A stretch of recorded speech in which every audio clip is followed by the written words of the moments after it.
सुप्रिया जी,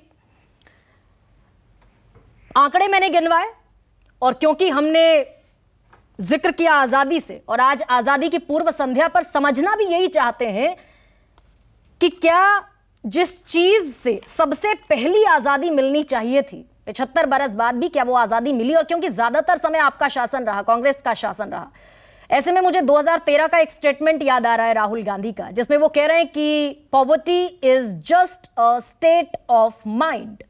वो सिर्फ एक दिमागी स्थिति है जिसमें हम गरीबी महसूस करते हैं, गरीबी एग्जिस्ट नहीं करती।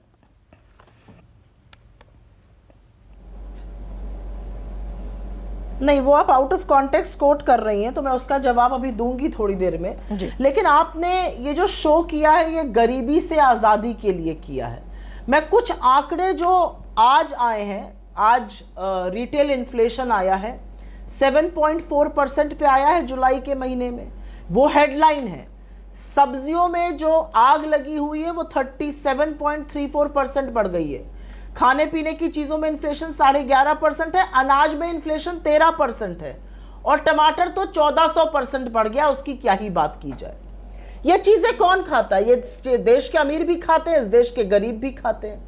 आप राहुल गांधी जी को कोट करिए या मनमोहन सिंह जी को करिए, किसी को भी कार्यकाल से कोट करिए, लेकिन ये याद रख के करिए कि 27 करोड़ लोगों को गरीबी की सीमा रेखा से उबारने का काम 10 साल की यूपीए की सरकार ने किया था। लेकिन मैं आज सिर्फ एक छोटा सा सवाल पूछ रही हूं। जब प्याज और लहसुन में आग लगती है तो कहा जाता है हम प्याज लहसुन नहीं खाते।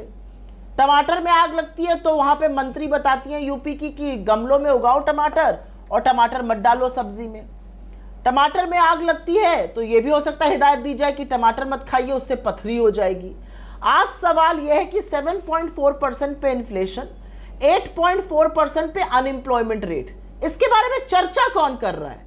मोदी जी 2 घंटा 13 मिनट बोले, वो अलग बात है कि 2 मिनट मणिपुर पर बोले। क्या इन मुद्दों पर चर्चा हो रही है?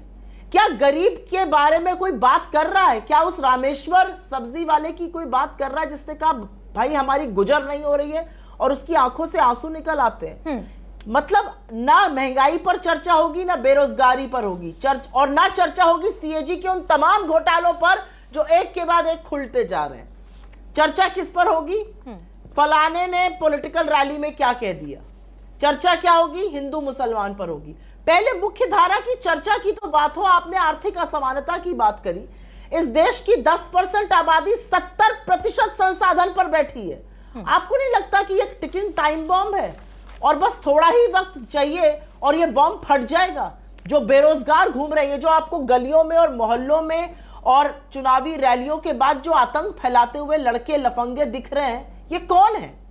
ये वो लोग हैं जो बेरोजगार हैं, जो लोग चेन खींचकर एक औरत का पर्स खींचने के चक्कर में उसकी आयरन रॉड से हत्या करने की कोशिश करते हैं। वो कौन है? वो महंगाई से त्रसित लोग हैं। इसके बारे में क्या होगा? इसके बारे में कोई चर्चा नहीं होगी। 9.5 साल का फलसफा ये है। और मैं एक छोटी सी बात कह के, गरिमा जी अगर आपकी 10 सेकंड परमिशन हो तो मैं एक छोटी सी बात कह के अपनी बात खत्म करना कहिए सुप्रिया जी। ये जो ढोंग रचा जा रहा है ना, हम 5वीं अर्थव्यवस्था बन गए, हम तीसरी अर्थव्यवस्था बन जाएंगे, आप पहली अर्थव्यवस्था बन जाइए, लेकिन आप समझिए कि बड़ी अर्थव्यवस्था बनने का मतलब क्या होता है। हमारी परचेजिंग पावर पैरिटी, हमारी खरीद की क्षमता $7,000 है, अमेरिका की $70,000 है, यूके जिसको हमने पछाड़ दिया है उसकी $56,000 है, हमसे 8 गुना। ये अंतर है हमारी दो सोसाइटीज में। ठीक है, उनकी सोशल सिक्योरिटी सिस्टम, हमारे सोशल सिक्योरिटी सिस्टम में अंतर है। तो आप बढ़ते जाइए, मतलब क्या उस बढ़ने? सुप्रिया जी, आपकी सारी बातें दुरुस्त। आपने जिस रिटेल महंगाई दर का जिक्र किया वो हाईएस्ट है, मैं मानती हूं इस बात को। 7.44% पर है और 6 से ऊपर अलार्मिंग सिचुएशन मानी जाती है, यानी कि बहुत गंभीर महंगाई दर मानी जाती है अगर 6 से ऊपर है। और अभी जुलाई का जो आंकड़ा आया है वो 7.44% है, मैंने माना। लेकिन एक तो मैं आपसे ये पूछना चाहती हूं कि बीजेपी की सरकार तो चलिए 2014 के बाद आई, अनिला जी हैं, मैं उनसे प्रश्न करूंगी और बड़े संजीदा प्रश्न करूंगी। लेकिन हम 2013 में फूड सिक्योरिटी बिल लाते हैं मैम, और उसमें हम ये इंश्योर करते हैं कि देश का कोई भी व्यक्ति भूखा नहीं सोएगा। हमें एक्ट लाना पड़ता है इसके लिए, फूड सिक्योरिटी बिल का, वो भी 2013 में। कितने साल बाद आजादी के ये हम इंश्योर करते हैं कि हमारे देश का गरीब भूखा नहीं सोएगा।